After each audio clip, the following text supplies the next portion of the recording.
The following video is a brief walkthrough on how prices are created and handled within Counterpoint, and also how to create some of the most common sales or promotions. The starting point for this discussion is to go to Inventory, Items, and I will pull up an existing item, which happens to be an umbrella, and just point out that within Counterpoint there's a field called Price 1. That is the retail price. This is the price that is used at the register and all throughout Counterpoint when you're ringing up items.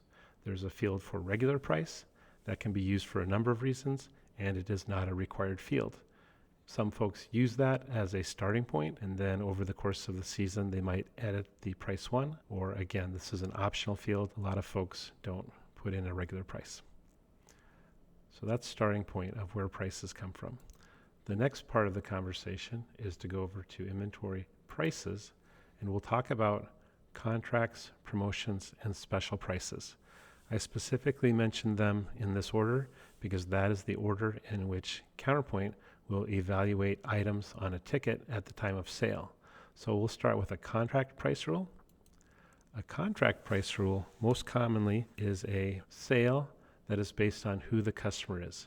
I have an existing rule here, which is a members discount, and this is based on people that are in the category of members. Currently in my test database, I have a few categories here.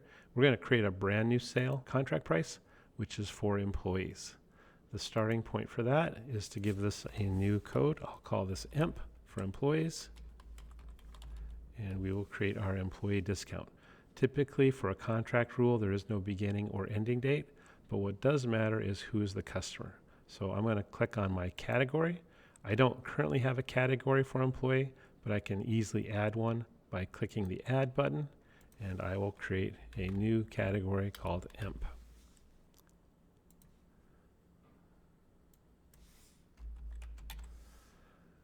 So this determines who the contract rule is for. I will then go to the Rules tab where I get to create my rule. Give this a very simple name. I will just call this Rule 1. And for a very simplified example, we will do, for the method, we will say a discount percent, which is a very common employee sale. The basis is a discount from what? In this case, we'll say price 1, which is our retail price. And for an employee discount, I will just say 15%. I'm using my tab key just to move that down to the next line. There's really not much more I need to do on this. I will go ahead and save this rule, and we will highlight this and just see what we have. So again, we have created a new rule called employee. On the main tab, we specified who this pertains to or who qualifies. And on the rules tab, we have one rule, a simple rule, which is a discount percent. Now I could get more advanced on this. I could have, for my rule 1, I could go to my items tab, and I might decide that this is 15% off of food, like so. And I will save that line. And I might decide for all other items, I might have a rule 2.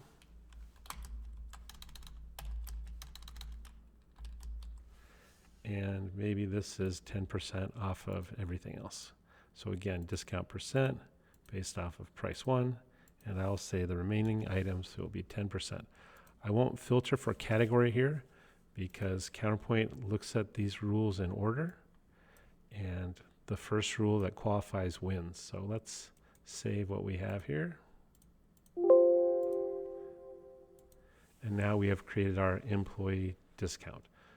When I'm ringing up a sale, and if the customer was in the category of employee, if there's an item on the ticket that falls into the category of food, then they would receive 15%. If it is not in the category of food, Counterpoint will continue to look through these rules until it either finds a rule that qualifies or it's done. Along with the rules being in order here, Counterpoint also looks at this group order of all contract rules. So if I want to be sure that my employee rule is always paid attention to first and foremost, I can move that to the top of the list. Again, Counterpoint always looks at things in order. So that is an example of creating that. The good news is that we can test this. And to test that, first of all, I'm going to find one of my customers, and I am going to put them into our employee group. We'll pick on Carol Dawn, and I will put her into our group of employees, like so. And we can test our rule by going to Inventory, Utilities, and it's called Price Test.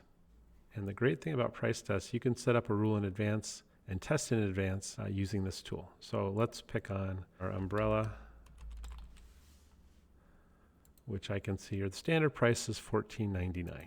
And if I did this just for a generic walk-in customer at my main store with today's date and say get price, this comes up, the price method says price one at $14.99. That is our standard retail price.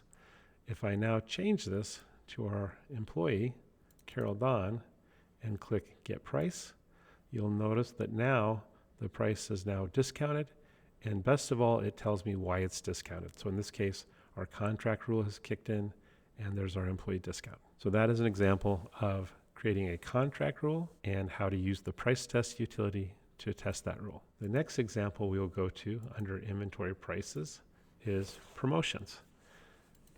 And we will create a very standard looking promotion. We'll do a fall sale like this.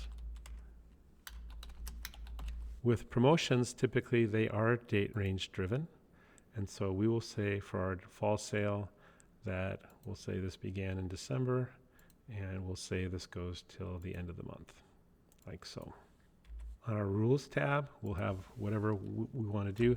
I typically don't get too fancy with my rule names because it's not the rule name that matters. What matters is everything that takes place on the right side. So for this example, we'll say for our fall sale, we're going to do 10%. This is a discount off of price one. We'll do 10%, and let's do a golf sale. So we'll say anything in the category of golf. Like so. Save our line, and I will save our sale. We will go test this in a moment, but just so you can see what we've created so far, we have a fall sale. There is a beginning and end date to this for December, and on our rules is where we specify what's on sale. Let's go test this out. This again is under Inventory Utilities, and it's called Price Test. I will pick on a different item here. We'll look for we'll pick on the Dunlop DDH golf balls. And if I did that, I'm going to pick a date range in November. If I rang this up in November and said get price, you'll notice it is the standard price. If I choose a date range or a date that is in our date range, so for example, December 10th, which is right in the middle of our promotion, you'll notice that fall sale kicks in and we get our discount. That is an example of creating a promotion and how we can test. The last one I'll mention under inventory prices, there is one third place where you can create promotions or specials, and these are down here. Really, this is very similar to promotions.